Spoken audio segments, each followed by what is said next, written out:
Abraham Lincoln, the savior who united a fractured nation, yet could not heal his own fractured soul. Haunted by a lifelong melancholy and the crushing grief of losing his children, he was a man constantly walking the edge of the abyss. How did a leader on the verge of suicide become America's greatest hope? They were simply the final form of a darkness that had been growing inside him for 40 years. The seeds of this tragedy were not sown in Washington, D.C., but in the deep, cold woods of his childhood.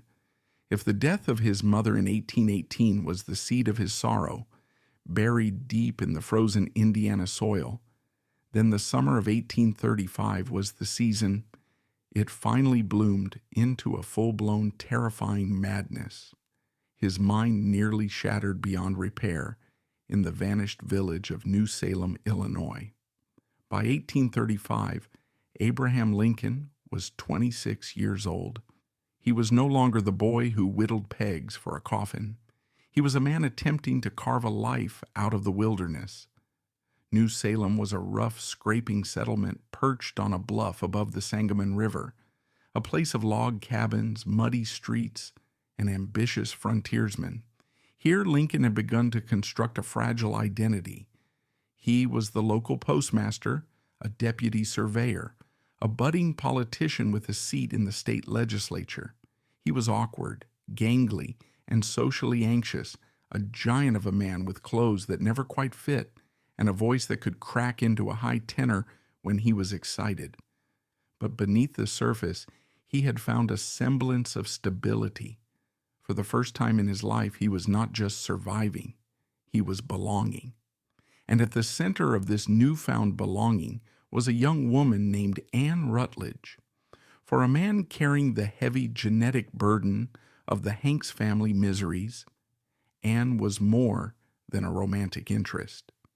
Anne was the tavern keeper's daughter, described by neighbors as possessing a face of beauty and a mind of kindness. To a man like Lincoln, who carried the heavy genetic burden of the Hanks family miseries, she was more than a romantic interest. She was an anchor. She was the one bright, warm point in a life that had historically been defined by cold, gray struggle. She represented a future that did not involve solitude. She was the proof that happiness was accessible, even to a man with his blood. But the black dog is a jealous beast. It does not tolerate hope for long. The summer of 1835 was brutal. The Illinois heat was stifling, a humid blanket that trapped the air in the river valley. Clouds of mosquitoes rose from the stagnant waters of the Sangamon, bringing with them the bilious fever, what we now know as typhoid. It moved from cabin to cabin, a silent, invisible killer. The village fell quiet. The sound of axes chopping wood was replaced by the low murmurs of the dying and the prayers of the living. In August, Anne Rutledge fell ill. Lincoln was allowed to see her. The accounts of this final visit are shrouded in the privacy of the sick room, but we can reconstruct the atmosphere, the smell of vinegar and sickness, the stifling heat of a log cabin in late summer, the sight of the woman who held his future in her hands, wasting away, her skin burning, her mind drifting in and out of delirium. He spent time by her bedside, watching the slow, agonizing replay of the trauma he had witnessed at age 9. Once again, someone he loved was dying. Once again, the universe was proving its cruelty. On August 25, 1835, Anne Rutledge died, and Abraham Lincoln did not simply grieve. He disintegrated. This went far beyond the normal mourning of a lover. It was a catastrophic psychological collapse. The residents of New Salem, tough pioneers, who were accustomed to death as a daily reality, were horrified by what they witnessed. They watched as the calm, logical, aspiring lawyer transformed into a specter of insanity. Lincoln did not attend the funeral. He was reportedly too incapacitated to stand. But in the days and weeks that followed, his behavior shifted from paralysis to a frenzied, terrifying agitation. He abandoned his work. He ceased to bathe or change his clothes. He began to wander away from the village, plunging into the dense, tangled woods along the riverbank, muttering to himself in a language of pure despair. Witnesses, neighbors like Bill Green and Lynn McNamara, described seeing him pacing for hours, his long legs carrying him in jagged circles, his eyes wide and staring at nothing. He was responding to voices that no one else could hear. He lost weight rapidly, his already gaunt frame turning skeletal, his cheeks hollowing out until he looked like a walking corpse. He told friends that his heart was buried in the grave and that he had no desire to pull it back out. But it was the storms that terrified his friends the most. Autumn in Illinois is a violent season. It brings heavy, cold rains that turn the earth into a thick, clinging mud. Thunderstorms roll across the prairie with a sound like artillery fire. During these storms, while other men sought the warmth of their hearths, Lincoln would become frantic. The sound of the rain triggered a visceral, hallucinatory reaction in his brain. One chilling account describes Lincoln during a thunderstorm, pacing the floor of a friend's cabin, wringing his huge, bony hands until the knuckles turned white, crying out in agony. He was not crying for himself. He was screaming into the thunder. He told Bill Green, in a voice trembling with horror, "I cannot bear the thought of the rain falling on her face." Here was a future president, a man who would one day command armies, paralyzed by the physical sensation of rain hitting the dirt of a grave miles away.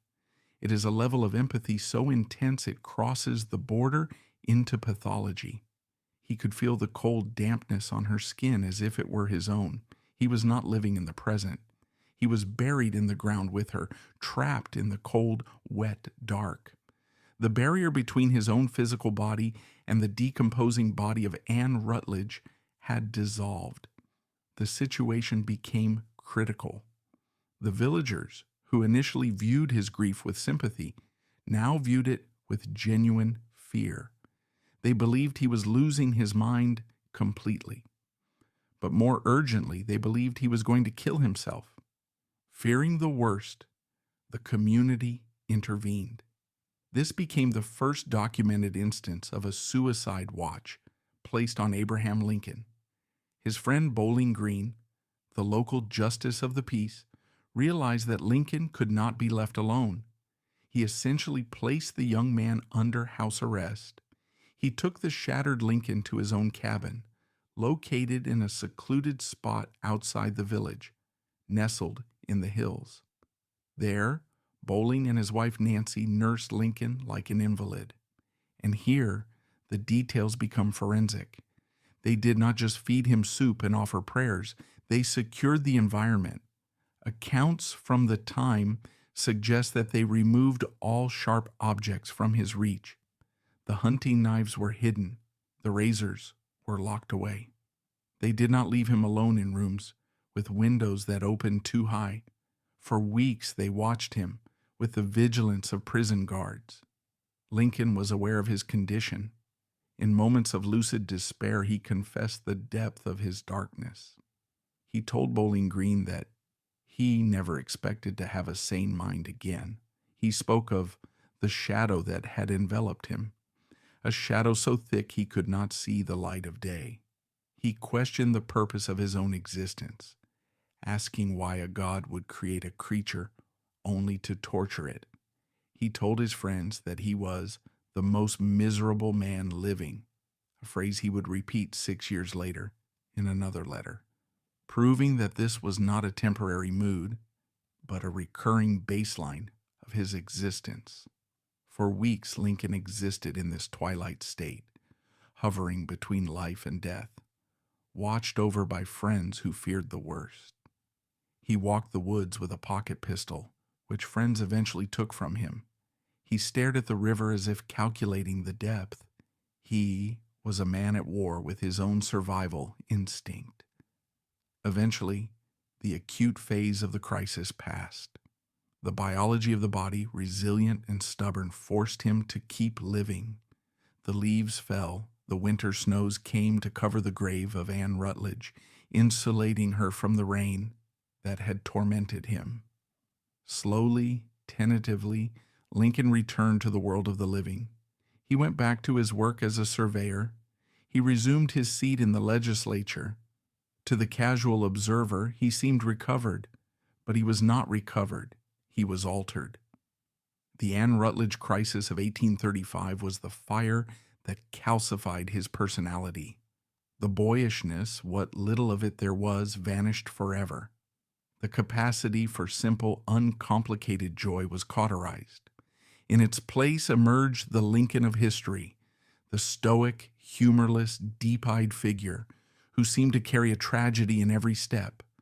He had looked into the abyss, and he realized that the abyss was not just outside in the cruel world. It was inside him. It was in his blood. He learned a terrifying lesson that summer in New Salem. His own mind was not a sanctuary. It was a torture chamber. He realized that his rationality was a thin veneer over a chaotic ocean of emotion that could rise up and drown him at any moment.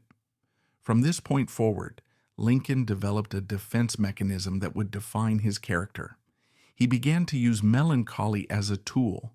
Since he could not escape the sadness, he decided to inhabit it. He began to memorize mournful poetry, specifically a poem by William Knox called Mortality. Oh, why should the spirit of mortal be proud? Which he would recite to strangers and friends alike for the rest of his life. The poem speaks of death, decay, and the fleeting nature of life. It became his anthem. He did not recite it to be dramatic. He recited it to remind himself that his suffering was universal, that death comes for everyone, and that his pain was merely part of the human condition. The rain on the grave never truly stopped falling for Abraham Lincoln. He just learned how to walk through the storm without drowning. But the knives would always have to be hidden. The friends would always have to watch, because they knew, and he knew, that the man who survived the summer of 1835 was not a whole man. He was a survivor of a shipwreck, clinging to the wreckage, waiting for the next wave to hit. And the next wave was coming. It would arrive 6 years later on a freezing day in January, and it would nearly finish what the summer of 1835 had started. He survived 1835, but the black dog returned with a vengeance 6 years later. The winter of 1841 brought the darkest valley in the landscape of his life, a period so catastrophic that his contemporaries in Illinois referred to it simply and fearfully as the Lincoln Collapse. The date was January 1st, 1841, often glossed over as a mere broken engagement with Mary Todd. This event was fundamentally more dangerous. More than a mere breakup, it resembled a psychological amputation. By 1840, Lincoln had moved to Springfield, establishing himself as a rising lawyer and a Whig Party leader. Yet internally, he was crumbling. He had entered into a volatile, high-stakes courtship with Mary Todd, a woman of high social standing, sharp wit, and a temper as explosive as his own melancholy was deep. Their union was a collision of two unstable elements, a chemical reaction that promised either brilliance or destruction.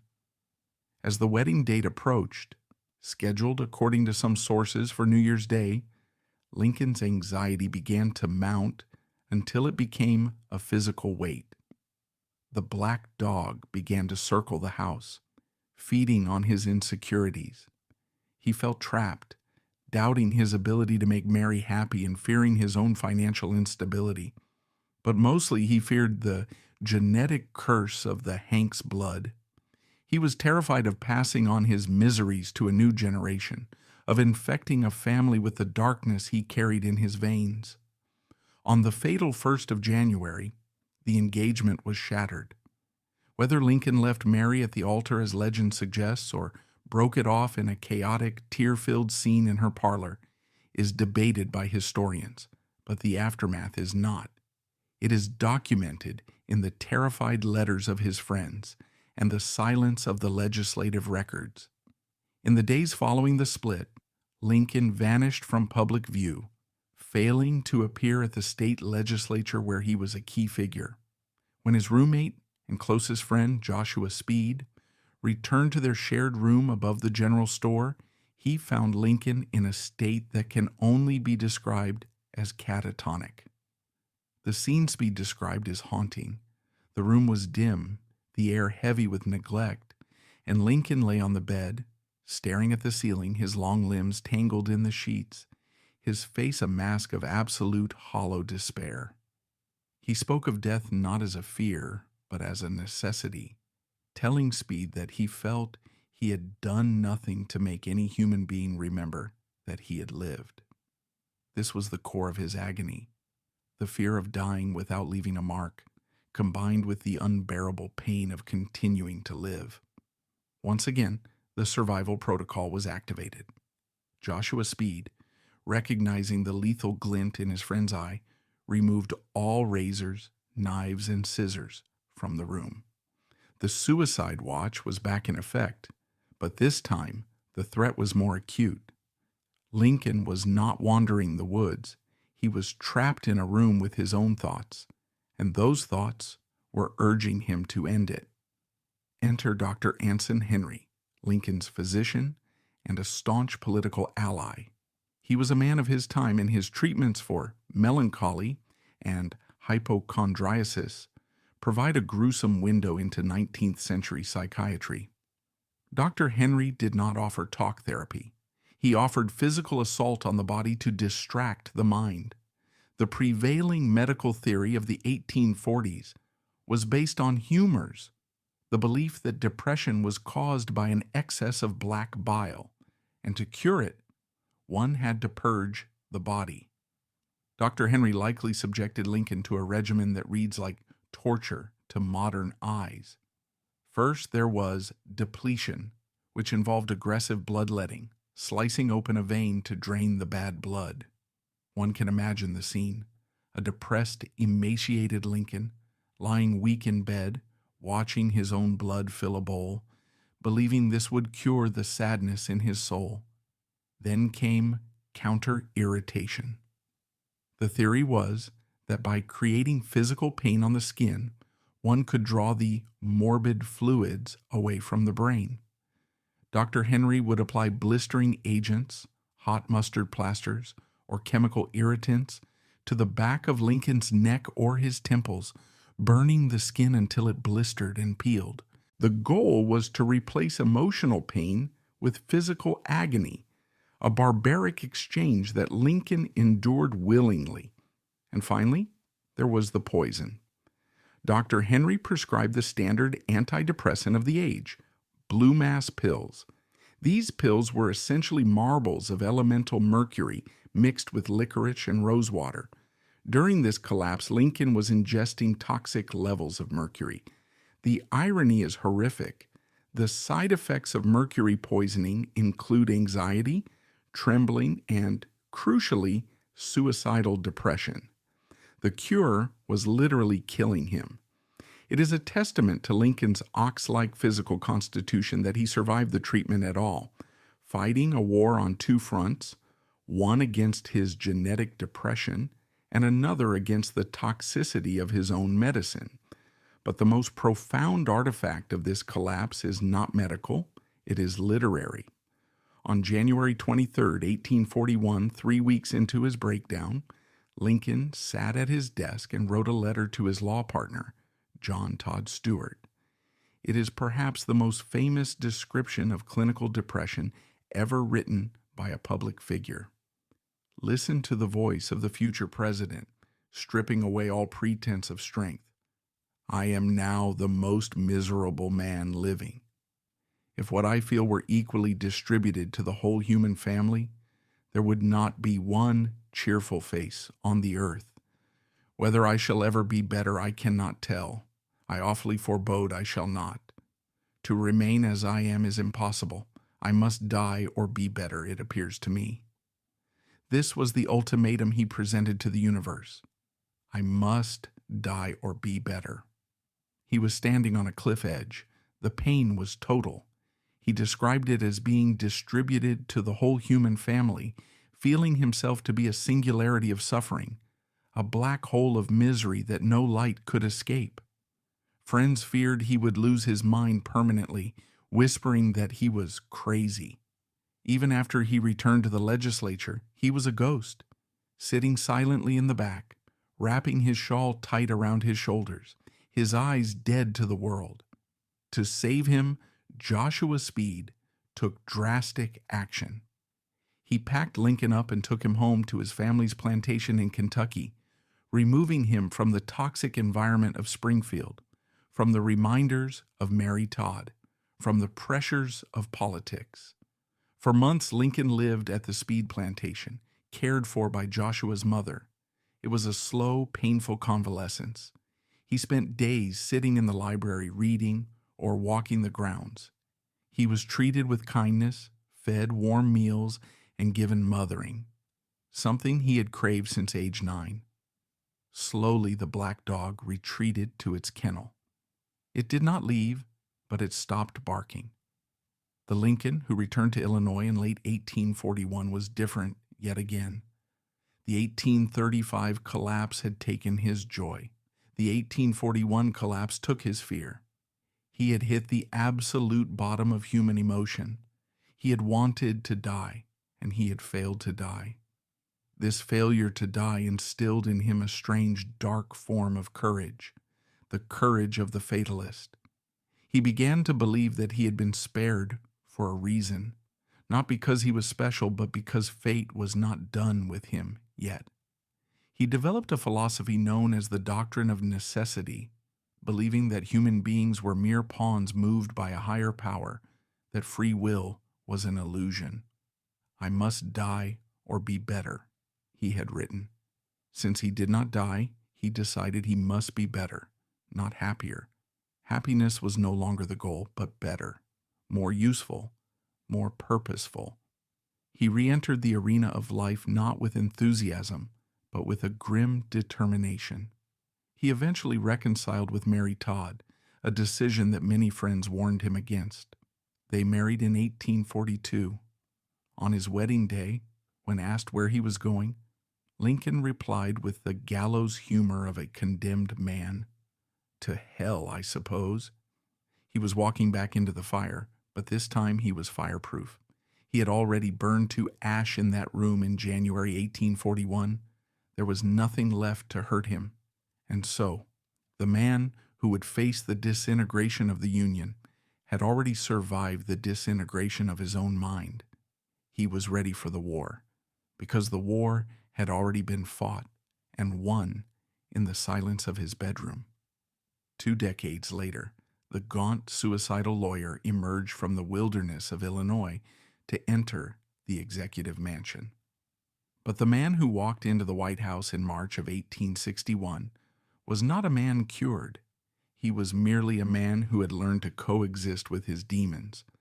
The black dog had not starved, it had grown, and now, fed by the daily slaughter of the Civil War, it threatened to consume him entirely. To the public, Abraham Lincoln was the commander-in-chief, a figure of stoic resolve and unshakable moral clarity. But to the inner circle, his young secretaries John Hay and John Nicolay, his volatile wife Mary, and his bewildered cabinet, he was a man fighting a physiological siege that was terrifying to witness up close. The clinical profile of President Lincoln during the war years is one of high-functioning depression operating at its absolute biological limit.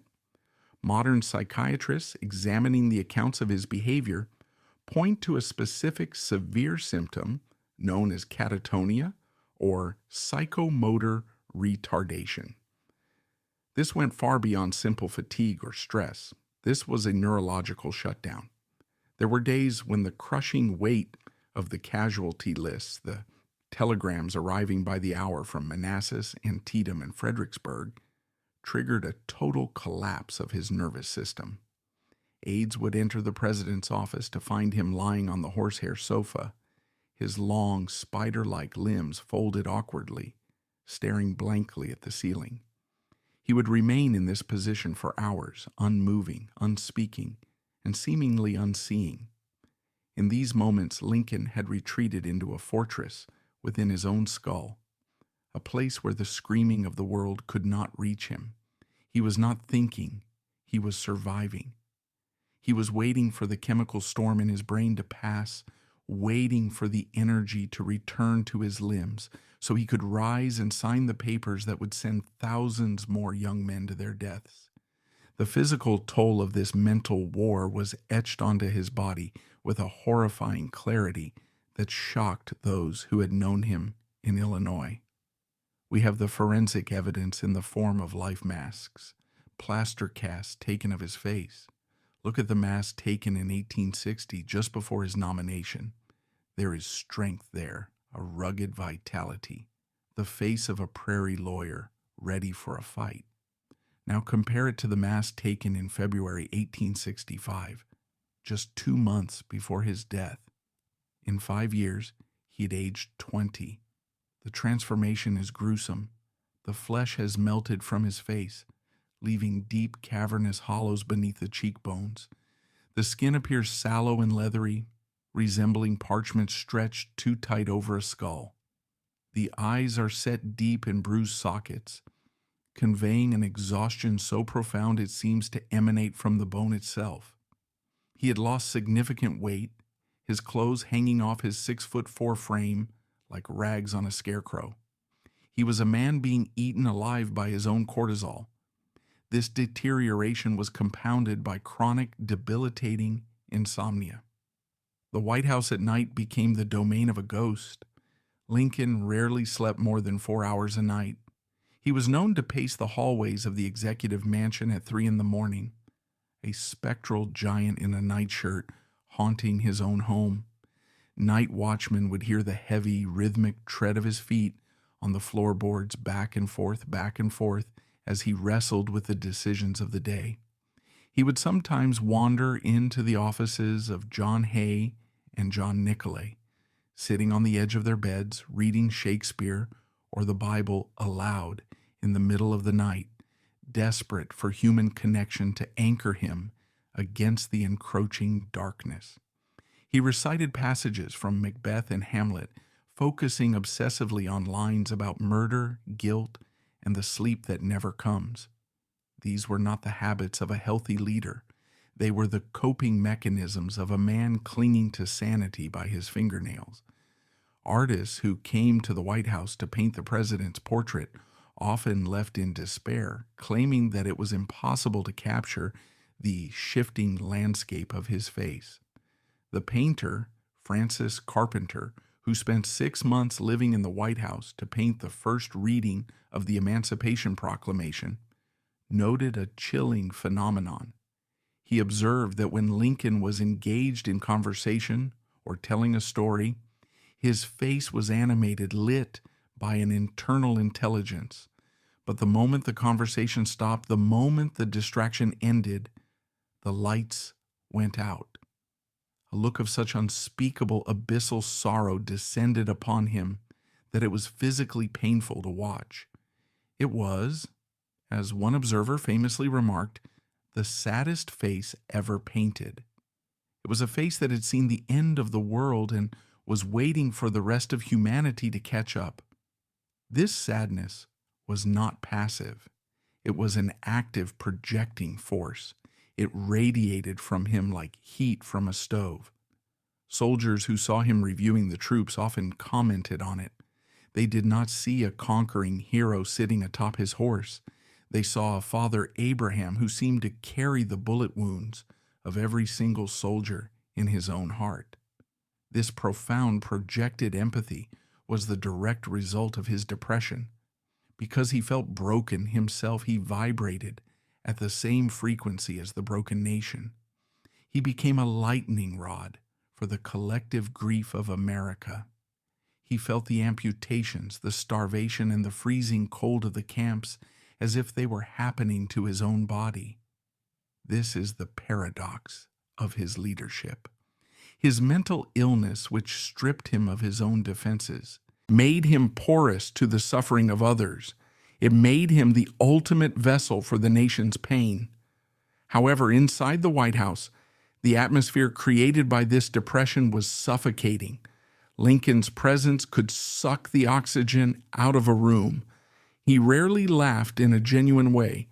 When he did laugh, it was a high, sharp sound, almost hysterical, a release of tension rather than an expression of mirth.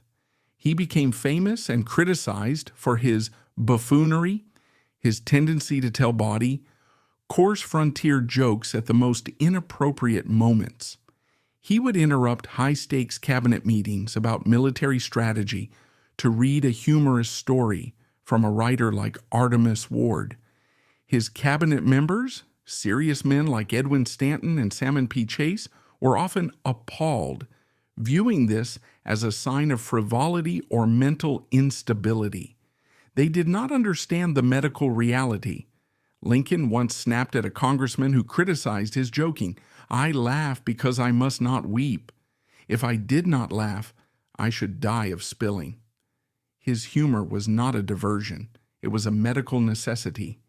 It was the safety valve on a boiler that was dangerously close to exploding. Without those moments of absurdity, the pressure of the black dog, combined with the pressure of the war, would have shattered his mind completely. Then there was the chemical aspect of his presidency. Historians debate whether Lincoln continued taking the mercury-laden blue mass pills during the war. Some evidence suggests he recognized they made him irritable and stopped them early in his term. If this is true, he was navigating the most stressful period in American history while simultaneously going through withdrawal from heavy metal poisoning. If he continued taking them, he was slowly poisoning his nervous system while trying to save the Republic. Either scenario paints a picture of immense physiological fortitude. He was a man at war with his own biology. His secretaries, Hay and Nicolay, viewed him with a mixture of awe and pity. They called him the Tycoon or the Ancient, nicknames that acknowledged his strange, otherworldly power. But they also saw the hell he lived in. They saw the way he would collapse into a chair after a visitor left, his entire body going limp, his eyes glazing over. They saw him reading the pardons for deserters who were sentenced to be shot. Lincoln sat up night after night reviewing court-martial cases, looking for any excuse, any leg case, as he called it, to spare a terrified boy from the firing squad. He called these signing sessions his butcher's days. His depression made him incapable of callousness. He could not treat soldiers as numbers. He saw them as sons, as human beings with fears as deep as his own. This mercy, which endeared him to the troops, tore him apart internally. Every death warrant he signed was a scratch on his own soul. Yet the most miraculous aspect of this period is not the depth of his darkness, but his ability to work within it. This is the definition of high-functioning depression. Lincoln built a dam to hold back the ocean of his misery, and the sheer psychological energy required to maintain that dam gave him a superhuman endurance. He worked 18-hour days. He micromanaged the war effort, learning military strategy from scratch. He navigated the treacherous waters of Washington politics. He wrote prose that rivals Shakespeare in its biblical cadence and tragic weight. He did all this while carrying a mental load that would have paralyzed a lesser man. He was, in the words of a contemporary, a weary Titan, staggering under the weight of the heavens, but refusing to drop the sky. But the Titan was cracking. By 1862, the stress had worn his defenses down to a razor-thin wire. The black dog was snapping at his throat every hour of every day. The reservoir of resilience was running dry, And it was in this weakened, vulnerable state, exhausted, sleep-deprived, and hovering on the brink of another total collapse, that the next tragedy struck. This time, it would not be a romantic loss or a political defeat. It would be the death of the one thing that kept him tethered to sanity. The death of his favorite son, Willie, would kick open the door to the supernatural, transforming the White House from a place of clinical depression into a house of ghosts. The rational lawyer was about to die, and the mystic was about to be born. The year was 1862. The American Civil War was approaching its first bloody anniversary, grinding toward a stalemate that had already consumed thousands of lives. But inside the executive mansion, a private war was being waged that would, for the president, eclipse the carnage of the battlefield. Then came the catastrophic event that finally broke his rational defenses and kicked open the door to the supernatural. It centers on a fair-haired 11-year-old boy named William Wallace Lincoln, known to the family simply as Willie. Willie was not just a son, he was a mirror. Of all the Lincoln children, he was the one who most resembled his father, not just in the intelligence of his eyes, but in the temperament of his soul. He possessed Lincoln's gentle, thoughtful nature, his precocious grasp of language, and, crucially, a lack of the emotional volatility that plagued his mother and older brother. He was the president's favorite, the emotional anchor in the chaotic storm of Washington politics.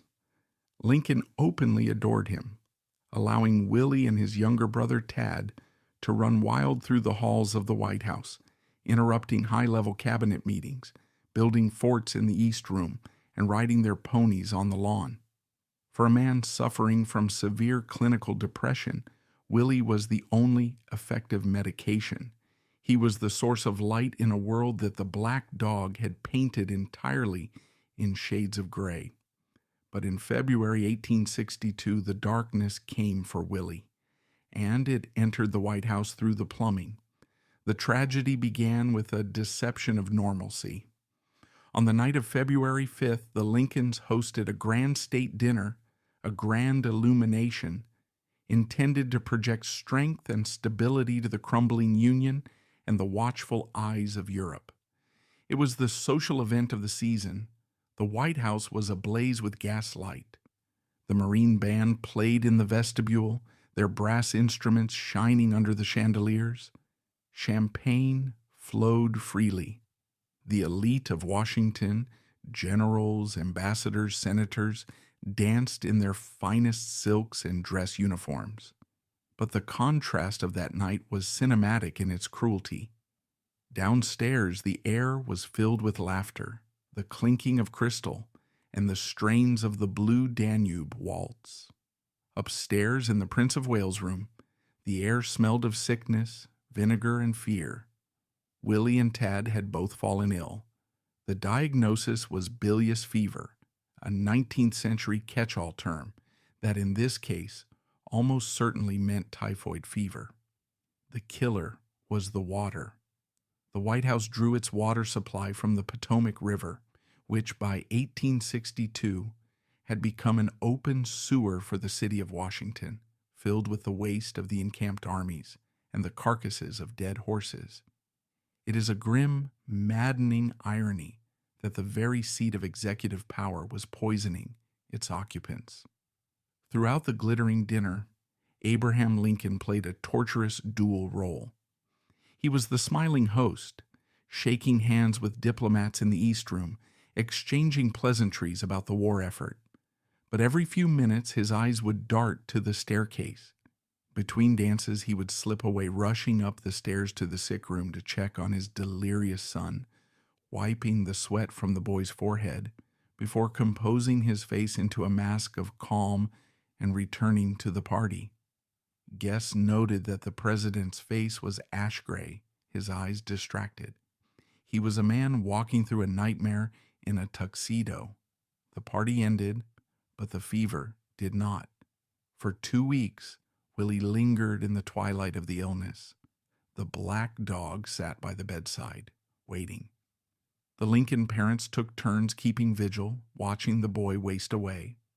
The doctors, Dr. Stone and Dr. Hall, offered hope, then withdrew it, their 19th century medicine helpless against the bacterial invasion destroying the boy's internal organs. Willie's lungs congested. His breathing became a ragged struggle. On Thursday, February 20th at 5 p.m., the struggle ended. Abraham Lincoln stood at the foot of the bed, his massive hands gripping the footboard, watching the light fade from his favorite son's eyes. When the breathing finally stopped, the president, the man of iron, who had borne the weight of the nation, collapsed. He did not weep silently. He broke. He buried his face in his hands and sobbed aloud, a guttural animal sound that frightened the aides in the room. His secretaries, Nicolay and Hay, had seen him receive news of disastrous battles without flinching, but this death unmanned him. He choked out words that were recorded by those present. My poor boy, he was too good for this earth. God has called him home. We loved him so. If the death of Anne Rutledge in 1835 had broken Lincoln's heart, the death of Willie in 1862 shattered his reality. The aftermath in the White House was a descent into a Gothic madness that rivals the darkest fiction of Edgar Allan Poe. Mary Todd Lincoln, whose mental state was already brittle, fell into a pit of hysterical insanity. She lay in her darkened room for weeks, screaming, weeping, and convulsing. She could not look at Willie's body. She could not attend the funeral. She ordered that the mirrors in the White House be covered in black crepe, and they remained covered for years. She forbade anyone from saying Willie's name in her presence and banned flowers from the house because Willie had loved them. She was a woman destroyed, retreating into a world of shadows. But Lincoln's reaction was different. It was quieter, deeper, and infinitely more disturbing. The funeral took place in the East Room, where Willie had once played soldiers. But the closure of a burial was not enough for Lincoln. He could not let go. In the days following the interment at Oak Hill Cemetery in Georgetown, the president began to exhibit a behavior that borders on the macabre and reveals the depth of his psychological fracture. Willie's body had been embalmed by a man named Henry Cattell, working for the firm of Brown and Alexander. Cattell used a new, somewhat experimental technique involving arterial injection that hardened the body and preserved the lifelike appearance of the face almost perfectly. The body looked like marble, pale, hard, and terrifyingly beautiful. According to reliable historical accounts, Lincoln returned to the cemetery repeatedly in the week following the funeral. He did not just stand at the grave, he entered the crypt. The private vault belonged to the Carroll family, who had lent it to the Lincolns as a temporary resting place. Inside, it was cold, damp, and silent. In a scene that chills the blood, the President of the United States would enter the vault, close the iron gates behind him to shut out the world, and then, alone in the dark, he would open the lid of his son's coffin. He needed to see the face. He needed to verify that the boy was still there. He would stand there in the gloom, gazing at the embalmed features of the 11-year-old boy, perhaps brushing the hair from the cold forehead, whispering to the corpse. This was not merely grief. This was a refusal to accept the laws of nature. It was a desperate, pathological attempt to maintain a connection with the dead. Imagine the psychological state of a man who does this. Imagine the leader of the free world leaving the war room where he commanded 1 million men and decided the fate of a continent, riding his horse through the rainy night to a graveyard, descending into the earth, and opening a coffin to commune with a dead child. It suggests a mind that has completely lost faith in the living world. The reality of the war, the politics, the cabinet meetings, the bloodshed, it all felt fake to him. The only thing that felt real was the dead boy in the box. This morbid fixation marked a definitive turning point. Until Willie's death, Lincoln's depression had been a heavy, grounding force, a melancholy that tied him to the earth, a biological weight that pulled him down. But after Willie's death, the anchor chain snapped. His mind began to drift untethered. He began to look for answers that science, religion, and logic could not provide. The skepticism of the lawyer was eroded by the agony of the father.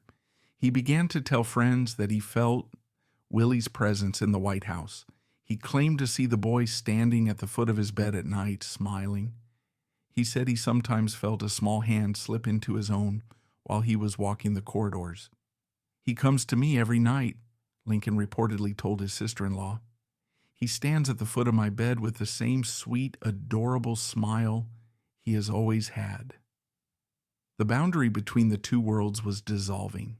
The rational lawyer from Illinois, the man who had loved Euclid's geometry for its logic, was gone. In his place stood a man hollowed out by trauma, a vessel emptied of hope, desperate to be filled by a message, any message from the other side. And there were people waiting to give him that message. The death of Willie Lincoln was the invitation.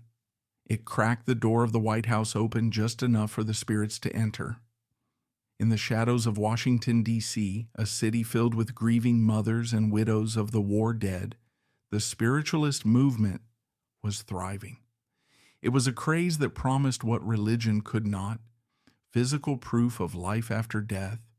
Mediums, charlatans, mystics, and table turners were gathering like vultures. They sensed the vacuum in the executive mansion. They knew that the First Lady was mad with grief and that the President was visiting a crypt to talk to a corpse. They knew the Lincolns were vulnerable. And so, the stage was set for the strangest, most shadowed chapter in American presidential history. The gloom of the black dog was about to be replaced by the terror of the séance room. The knives had been hidden to save Lincoln's body, but now, in the velvet darkness of the Red Room, they would gamble with his soul. The ghosts were coming to the White House, and Abraham Lincoln, broken, yearning, and dangerously open, was leaving the door unlocked. The funeral was over, but the psychological unraveling inside the White House had only just begun. If Abraham Lincoln's reaction to Willie's death was a deep, silent implosion, Mary Todd Lincoln's reaction was a nuclear detonation. The First Lady fractured permanently. She descended into a state of hysterical insanity. Claiming to see Willie at the foot of her bed, Lincoln, terrified that his wife would require institutionalization, allowed a desperate remedy. He opened the door to the spiritualist. The spring of 1862 saw a strange invasion. Sensing the vulnerability of the first family, a parade of mediums and charlatans arrived at the gates. The Red Room became the center of these operations. The cast of characters ranged from frauds like Lord Colchester to the most significant figure of them all, a 19-year-old girl named Nettie Colburn. During one séance with Nettie, something happened that defied the laws of physics, something Lincoln himself reportedly witnessed. As Nettie fell into a trance, the heavy grand piano in the corner began to move. Accounts suggest it did not just slide, it levitated. Lincoln, perhaps desperate or merely curious, reportedly placed his hand on the instrument to push it down, later remarking, "I think we can hold down this instrument." Yet the piano continued to rise against his strength. But the spirits were not content with parlor tricks. They had an agenda. During another trance, Nettie turned to the president and delivered a message about the Emancipation Proclamation, urging him not to delay. It creates a chilling question. Did the final push for the document that changed history come not just from political calculation, but from a séance? While Secretaries John Hay and John Nicolay viewed these mediums as flimflammers, Lincoln defended them. "I am not a spiritualist," he told a friend, but the spirits tell me things that are true, and they comfort Mary. But truthfully, they also comforted him. The black dog thrives on isolation. It convinces the sufferer that they are alone in a cold, meaningless universe. The séances offered the opposite. They offered a universe teeming with life, with voices, with connection.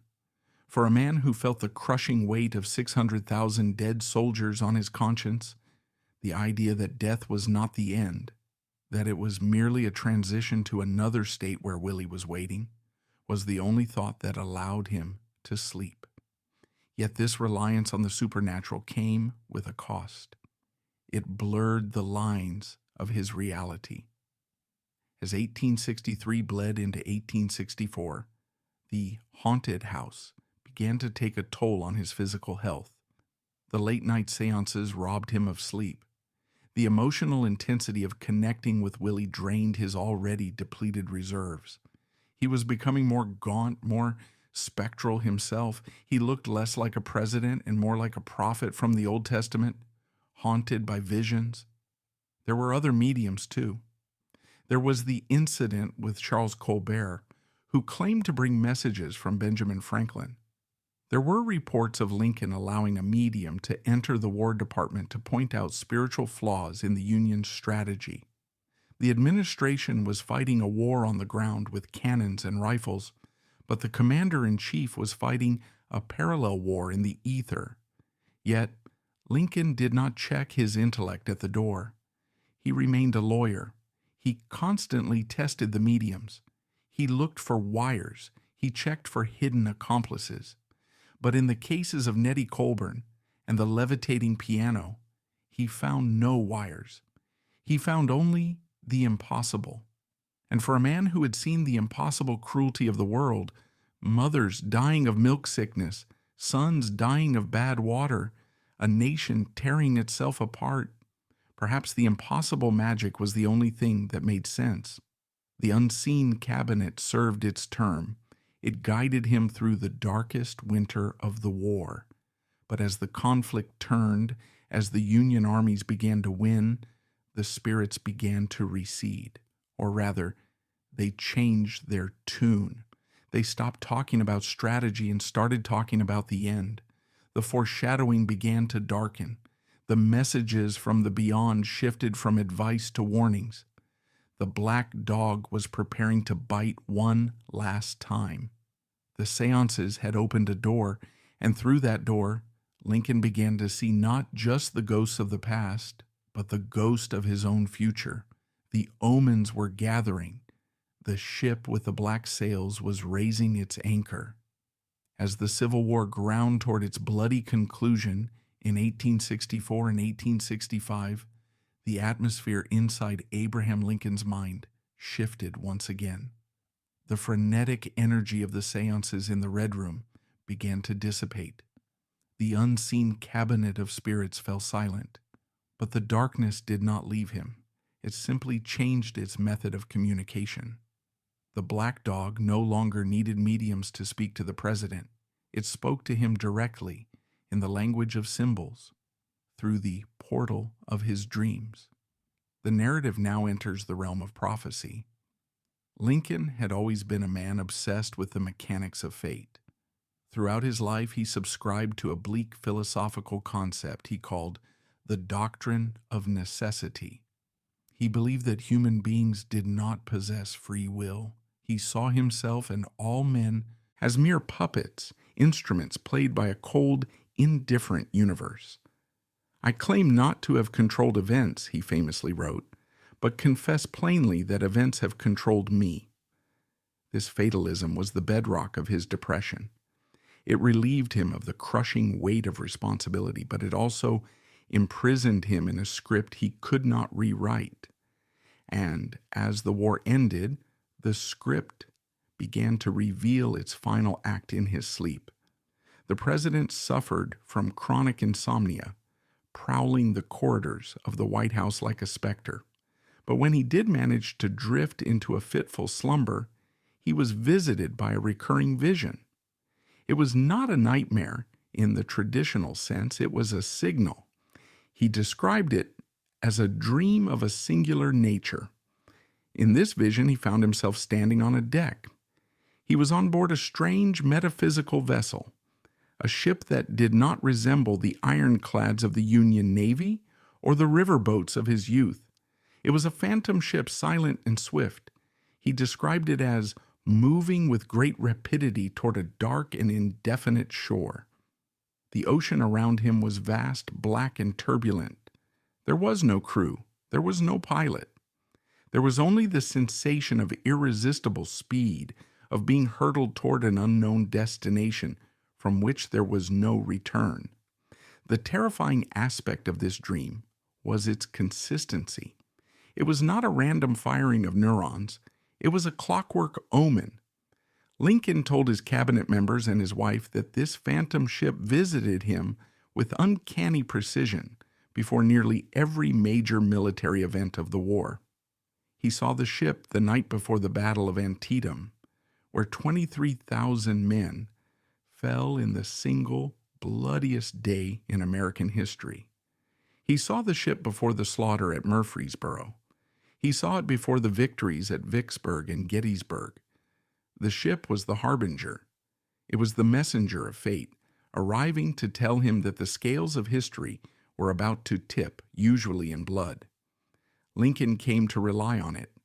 He accepted it not with fear, but with the grim satisfaction of a man whose fatalistic worldview is being confirmed. The universe was speaking to him, and he was listening. But the final arrival of the ship is the most chilling. The date was April 14th, 1865, Good Friday. The war was effectively over. General Robert E. Lee had surrendered at Appomattox Courthouse just days earlier. The Union was saved. The bloodshed was ending. The mood in Washington was electric with joy. Bells were ringing, flags were flying. That morning, Lincoln convened a cabinet meeting. General Ulysses S. Grant was present, the hero of the hour. The discussion turned to the fate of General Sherman's army in North Carolina. Everyone was anxious for news. Lincoln, sitting at the head of the table, looked at his generals and secretaries with a strange, detached calm.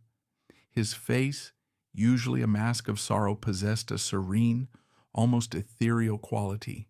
He told them not to worry. He told them that good news would come very soon. When asked how he could be so certain, the president replied, "I have had a dream. I have had it many times before. It relates to your Sherman. My thoughts are in that direction, and I know of no other very important event which is likely just now to occur." Gideon Welles, the Secretary of the Navy, pressed him. "What was the dream, Mr. President?" Lincoln described the vision one last time. "I was in some singular, indescribable vessel, moving with great rapidity toward an indefinite shore." The cabinet members fell silent.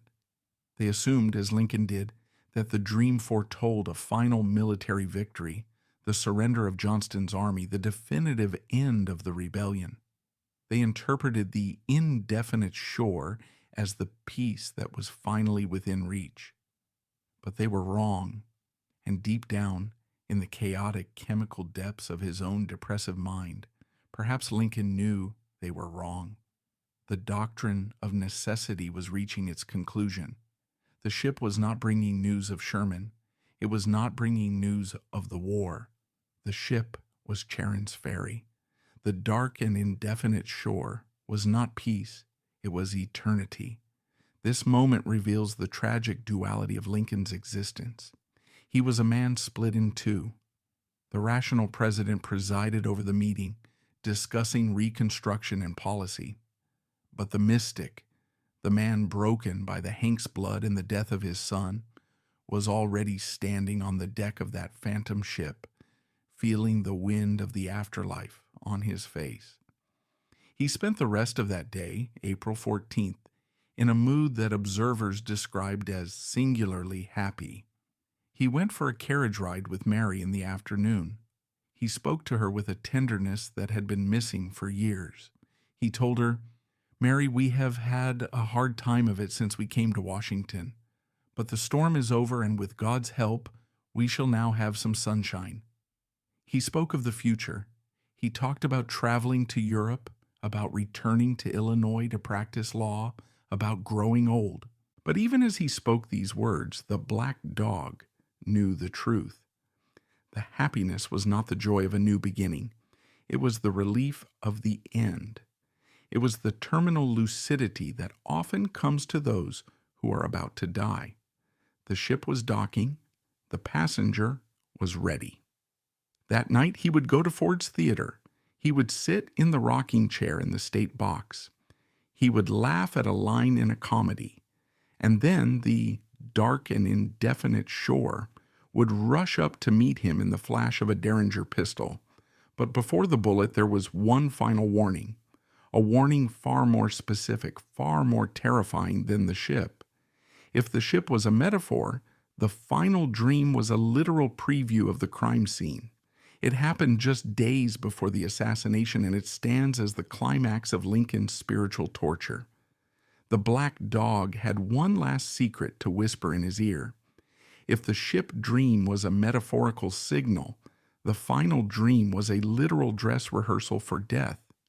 It stands as one of the most chilling anecdotes in American history, a moment where the black dog of depression and the haunted house of spiritualism converged to show Abraham Lincoln exactly how he would leave this world. The date was the second week of April, 1865. The precise night is debated, but the recounting of the event is documented with haunting clarity by Ward Hill Layman, the president's close friend, former law partner, and unofficial bodyguard. Layman was a burly, boisterous man who worshipped Lincoln and lived in constant fear for his safety. He often slept on the floor outside the president's door, wrapped in a blanket, armed with pistols and bowie knives. He knew the threats against Lincoln's life were real, but he did not know that the most dangerous threat was already inside Lincoln's head. One evening, just days before the assassination, Lincoln sat in the White House with Mary and Layman. The mood should have been celebratory. Lee had surrendered. The war was won. But Lincoln was in a melancholy and reflective mood. He began to speak of the Bible, of dreams, and of the strange ways the mind processes the future. Then, with a hesitation that silenced the room, he confessed that the black dog had visited him again. "About 10 days ago," Lincoln began, his voice low and weary, "I retired very late. I had been up waiting for important dispatches from the front. I could not have been long in bed when I fell into a slumber, for I was weary. I soon began to dream." The narrative that followed is a masterpiece of subconscious horror. In the dream, Lincoln found himself lying in his own bed in the White House. A death-like stillness hung over the mansion. But then, the silence was broken by a sound, a low, rhythmic, pitiful sound. It was the sound of sobbing. He could hear the distinct cries of a great number of people weeping as if their hearts would break. In the dream, Lincoln rose from his bed. He wanted to comfort the mourners. He walked out into the hallway. The gas lights were burning low, casting long, flickering shadows on the walls. He described the sensation of walking through the familiar corridors of his own home, yet finding them utterly alien. He moved from room to room. He went to the south room. He went to the red room, where he had once held hands with the mediums. He searched the library. In every room, the light was the same, dim and yellow. In every room, the furniture was familiar, the chairs, the tables, the portraits. And in every room, the sound of weeping was louder, surrounding him, pressing against his eardrums. But here is the horror. He saw no one. He was walking through a house of invisible grief. The sobbing came from the air itself. It was a disembodied sorrow, a collective wail of a nation mourning something terrible. But the mourners themselves were ghosts. Puzzled and alarmed, the dream Lincoln continued his walk. He moved toward the East Room, the grandest room in the White House, the room of state dinners and celebrations. As he approached the double doors, the sound of the weeping became a roar. It was a cacophony of distress. He pushed open the doors and stepped inside, and there the mystery was solved. The east room was not empty. In the center of the vast chamber stood a catafalque, a raised platform used to display a coffin of state. On the catafalque rested a corpse wrapped in funeral vestments. The face of the corpse was covered, hidden from view.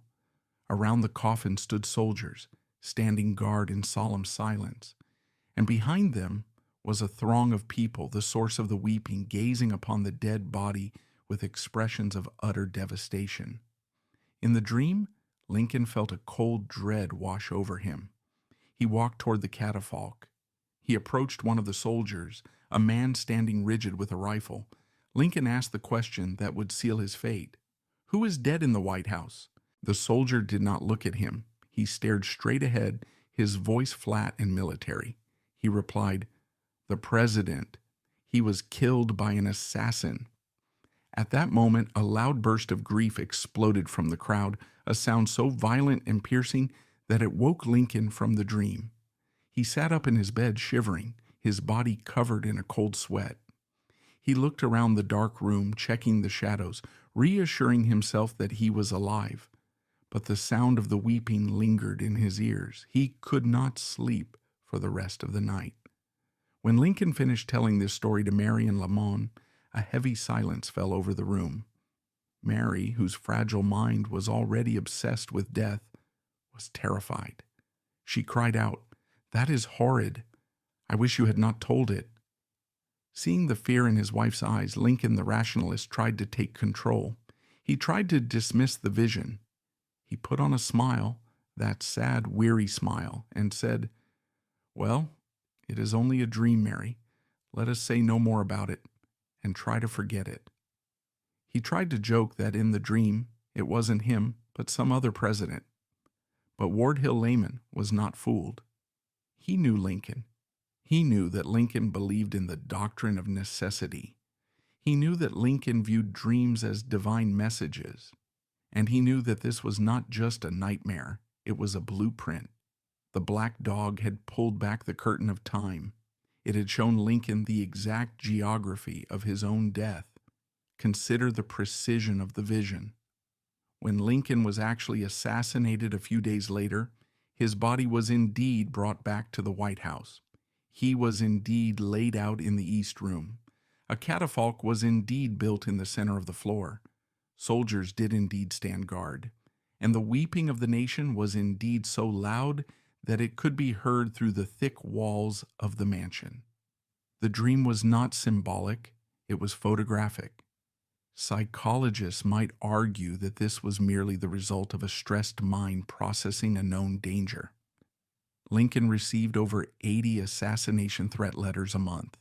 He kept them in a cubbyhole in his desk marked assassination. He knew he was a target. His subconscious was simply playing out the worst-case scenario. But for the spiritualist, for the man who believed in the thin veil between worlds, it was something else. It was the final courtesy of the spirits. They were telling him to prepare. They were telling him that the struggle was almost over. The black dog that had hounded him since childhood, the depression that had made him wish for death in 1835 and 1841, was finally granting his wish. The indefinite shore was no longer indefinite. It was the East Room. From that night on, Lincoln moved with a strange, detached serenity. He stopped worrying about his safety. He waved away his bodyguards. On the afternoon of April 14th, he told the nervous staff, "I believe I shall go to the theater tonight." He walked toward his death not with the arrogance of a man who thinks he is invincible, but with the calm resignation of a man who has already seen his own funeral. He knew the script had been written.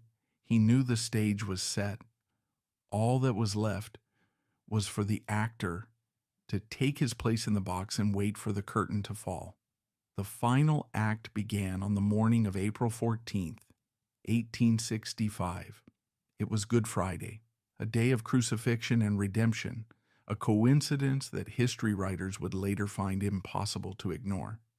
But for Abraham Lincoln, it was simply the first day in 4 years that he woke up without the crushing weight of the war on his chest. The black dog of depression, which had stalked him from the woods of Indiana to the halls of the White House, seemed to pause. Observers who met the president that day noted a transformation that was almost physical. The deep, trenched lines of sorrow in his face seemed to smooth out. The gray pallor of his skin, usually the color of old parchment, was flushed with a strange, frantic vitality. He was not just happy, he was euphoric. Psychologists analyzing this behavior might label it terminal lucidity, a phenomenon where patients suffering from severe mental or physical illness experience a sudden, inexplicable return of energy and clarity shortly before death.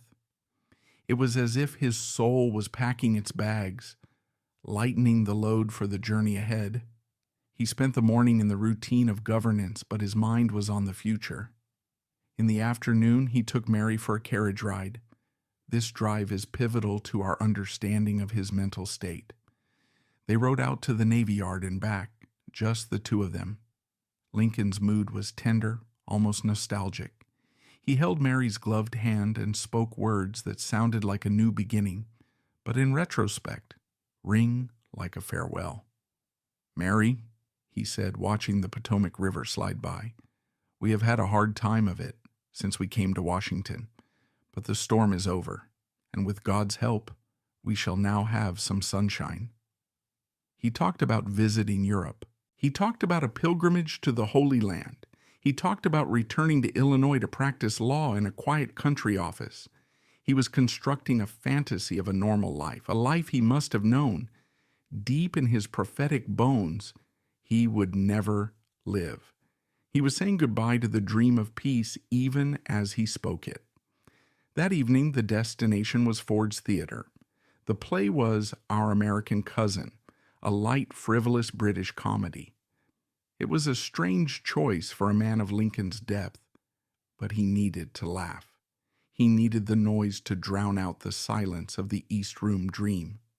The security that night was a farce, a comedy of errors that fate seemed to have scripted perfectly. His loyal bodyguard, Ward Hill Layman, the man who slept on the floor with Bowie knives, was away in Richmond on assignment. Lincoln had asked him not to go, but then relented. In his place was John Parker, a Washington police officer with a record of drinking on duty. When the presidential party arrived at the theater, the orchestra struck up "Hail to the Chief." The audience rose as one, cheering the man who had saved the Union. Lincoln stood in the state box, bowing. He looked down at the sea of faces, faces that were no longer weeping as they had been in his dream. They were smiling. For a brief moment, the most miserable man living was bathed in adoration. He sat down in the rocking chair. He reached out and took Mary's hand, a gesture of public affection that was rare for the time. Mary whispered, "What will Miss Harris think of my hanging on to you so?" Lincoln smiled. His final words to his wife were simple, intimate, and tragically calm. "She won't think anything about it." The play continued. The actors moved through their lines. The black dog waited in the shadows of the dress circle. At 10:15 p.m., the actor Harry Hawk, alone on stage, delivered the play's funniest line. "Don't know the manners of good society, eh? Well, I guess I know enough to turn you inside out, old gal, you sock-dologizing old man trap." A wave of laughter rolled through the theater. Lincoln threw his head back. He was laughing. And in the middle of that laughter, the hammer fell. John Wilkes Booth, standing 4 feet away in the darkness of the box, squeezed the trigger of his .44 caliber Derringer. The crack of the pistol was muffled by the laughter. The bullet entered behind Lincoln's left ear, traversed his brain, and lodged behind his right eye. The president did not scream. He did not gasp. He simply slumped forward. His chin dropped to his chest. The transition was instantaneous. One moment, he was the leader of the free world, laughing at a joke. The next, he was gone. The chaos that followed. Booths leaped to the stage, the screams of Mary Lincoln, the rush of doctors, belongs to the history of the nation. But the history of Abraham Lincoln, the patient, ended the moment the bullet struck. They carried his unconscious body across the street to the Peterson house, a modest boarding house. They laid him diagonally on a bed that was too short for his long frame. For 9 hours, his strong heart continued to beat. His chest rose and fell with a labored, snoring sound. The room filled with cabinet members, generals, and doctors, all helpless, all weeping. But Lincoln felt nothing. The hypochondriasis, the melancholy, the miseries of the Hank's blood, the mercury poisoning, the grief for Willie, the ghosts of the Red Room. It was all gone. The wires had been cut. The siege was over. At 7:22 a.m. on the morning of April 15th, the breathing stopped. The rain outside had turned to a steady gray drizzle. Edwin Stanton, the Secretary of War, broke the silence with the famous epitaph, "Now he belongs to the ages." But there is a detail in the autopsy report that tells a deeper story. When the doctors and the undertakers prepared the body, they noted the expression on the president's face. In life, Lincoln's face had been a landscape of tragedy, furrowed, tense, stamped with an expression of inexpressible sadness. But in death, the face had changed. Observers noted that the lines of pain had vanished. His facial muscles had relaxed into an expression of absolute peace. Some even described it as a faint smile. It was the face of a man who had finally been allowed to put down a heavy burden he had carried for 56 years. The assassination of Abraham Lincoln was a political crime, a national tragedy, and a historical turning point. But for the man himself, perhaps we should view it differently. He had written in 1841, "I must die or be better." He had spent 24 years trying to be better. He had saved a country. He had freed 4 million souls. He had buried 2 sons. He had walked through the fire of madness and come out the other side. He was tired. The bullet was violent, yes, but compared to the slow, grinding torture of the black dog, compared to the agony of the rain on the grave, compared to the hallucinations of the haunted house, the bullet was a mercy. For Lincoln, death was less an end than a release. The ship with the black sails had finally reached the shore, and for the first time in his life, the passenger was not afraid to disembark.